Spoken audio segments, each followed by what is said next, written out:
난 원금을 잃지 않는 것을 제1원칙으로 하는 투자자니까.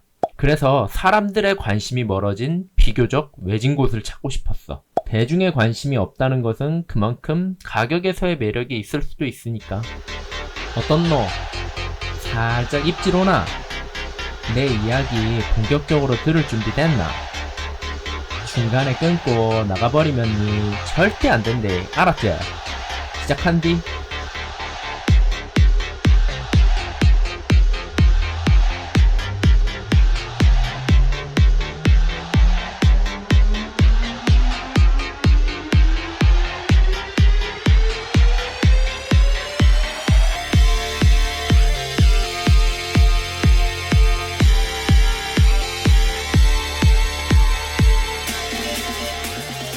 참고사항이지만 회사 구조와 사업의 이해상 중요해서 간략하게 설명은 하고 넘어가도록 할게. 이 부분에 대해서.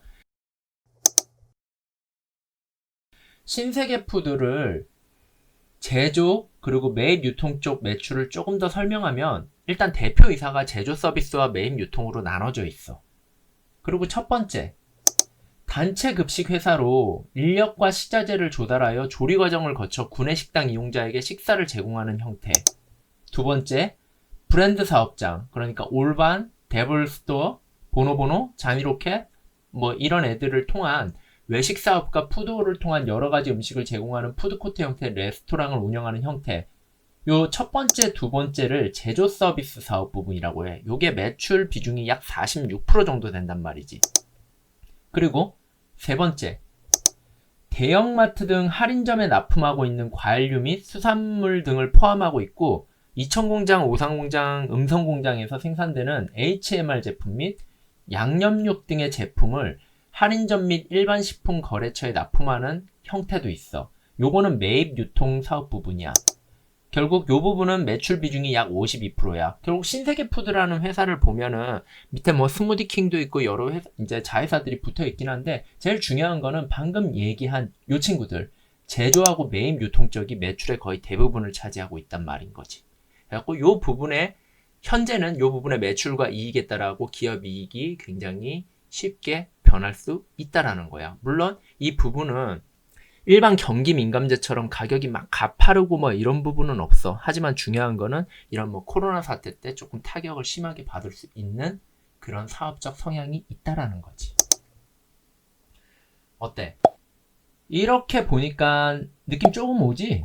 너의 PPT 보니까 현재 사업 부문에서 올해는 코로나19 여파로 영업이익 100억 원 내외로 생각해서 암울할 수도 있으니 결국 극적인 실적 회복 또는 턴어라운드를 단기간 내에 생각하고 있다면 투자 번지수를 살짝 잘못 찾았을 확률이 높을 수도 있다는 거야. 뭐 모멘텀으로 주가가 먼저 갈 수도 있겠지만 실제 펀더가 받쳐주는 짱짱한 단기 회복 구간은 상황을 조금 더 여유 있게 봐야 되는 게 맞을 것 같아. 이해했어. 그럼 여기다가 사려 깊게 한 마디 더 추가해 주신다면 거듭 이야기하지만 당장에는 퍼도 매길 수 없는 적자로 전환할 수 있다는 것도 꼭 염두에 둬야 한다.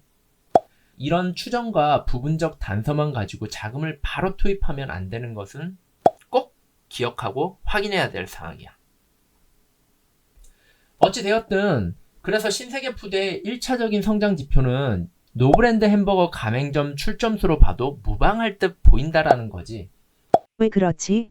점포수가 늘어나는 만큼 점포당 객단가 곱하기 수량으로 매출이 결국 발생하고 여기에서 원가를 제외한 총이익 부분을 본사와 나눠 갖는 것이 일반적인 프랜차이즈 시스템이니까 말이야. 하긴 우리 삼촌 편의점도 그렇게 수익을 가져간다고 했던 것 같아. 그리고 여기서 중요한 것은 원재료와 물류비에 대한 전가를 본사는 가맹점으로 넘기는 사업적 특성도 가지고 있단 말이지. 즉 본사 입장에서는 1차 가격 전가가 굉장히 수월한 장점이 발생될 수 있다라는 거야. 뭐 요거는 중요한 부분이긴 한데 우리 주린이들은 사실 살짝 모르고 넘어가도 괜찮기는 해, 지금 단계에서. 근데 지금 상황만 보면 너가 말하던 그 비효율적 자본효율인 것 같은데. 지금 당장 투자하려고 봤을 때 아쉬운 점이 뭐야? 우선 인풋 대비 아웃풋의 갭이 거의 없어. 평균적으로 약 0.5% 내외 수익성이 보이고 있는데, 야, 근데 어떤 경우에는 또 마이너스다, 야. 헐 어쩔. 쉽게 이야기해서 사업을 하기 위해서 너가 100원이라는 규모의 돈이 필요해서 3% 이자율로 돈을 빌려서 사업을 하는데, 너의 사업을 위한 유지보수 비용 등을 포함해서 100원의 돈을 넣고도 3원 내외 정도의 수익성이 나올까 말까 한다는 거지. 그만큼 실질 여유 현금 창출에 대한 매력이 현재는 없다라는 거야. 실제 이거는 영업이익률이 1, 2% 나오는 것과는 조금 다른 접근법이긴 한데, 어찌되었든 현재 현금이 아주 잘 돌거나 여유가 넘치는 그런 기업이라든가 비즈니스 모델은 아니라는 거, 현재는. 살짝 별로인 것 같은데. 그럼에도 이마트라는 엄마를 등에 업었기에 신용도도 높고 시너지를 발생시키는 부분은 분명 우리가 무시할 수 없는 상황이다. 그렇구나. 그럼 우리가 2020년에 이 기업에 주목해야 되는 사항들을 추가로 정리해 줄래? 첫 번째, 가맹사업 확대야. 노브랜드 버거와 스무디킹 프랜차이즈 사업을 지금 확대한다라는 계획을 가지고 있어. 이 부분이 궁금하다면 사업 내용에서 조금 더 찾아보면 구체적인 제시안들이나 계획 자체를 회사에서 이야기해주고 있어.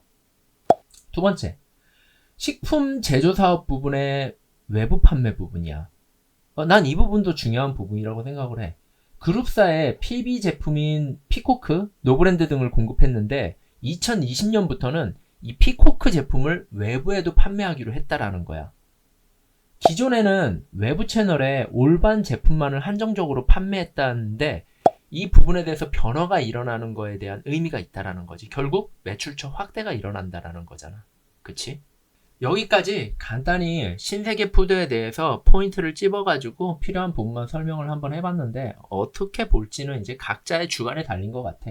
마지막으로 비교 그룹에 대한 표 딱 3가지 정도만 신세계 푸드와 CJ 프레시웨어, 신세계 푸드와 현대그린푸드, 신세계 푸드와 해마루 푸드 시스템 비교표를 보여주면서 마무리하도록 할게. 이 표를 보면서 이 대략적인 느낌, 그러니까 feel 자체를 한번 느껴보도록 해.